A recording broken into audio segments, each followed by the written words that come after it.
I tried making a copycat pink sauce based on their ingredients list. 1 cup of water. I'm gonna do the same amount of sunflower oil as I did of water. So the third ingredient is some raw honey. And some people think that this is what's going to emulsify this. The next ingredient is garlic. It's a whole lot of garlic.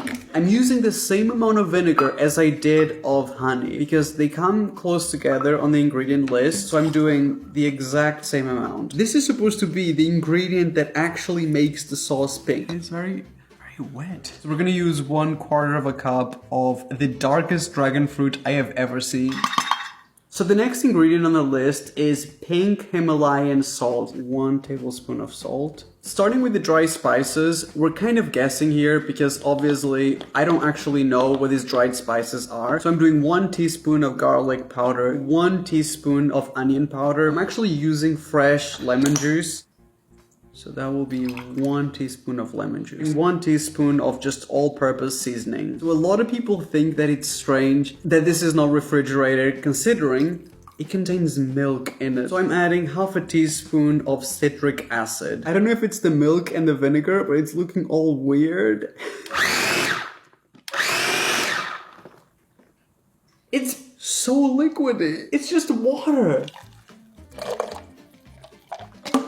It looks kind of similar, maybe slightly darker than the original pink sauce, but way too liquidy. I watched this video from a creator on TikTok. He said that there's no way that this sauce would ever work out the way it's written in the ingredients. So if this is correct, by using mayo, we are going to reach the consistency. So this is 1 cup of mayo. And to the mayo, we're adding a binding agent, which in this case is xanthan gum. So we're gonna add that to the mayo.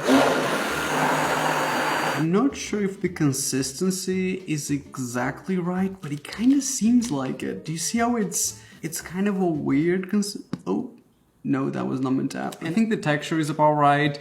The color is definitely 100% the same. I don't know if you'll be able to see on camera, but these little dots, it honestly looks really similar. The moment we added the mayo, this became visually very, very similar. I think the texture is correct. I think this is exactly like the way it drips.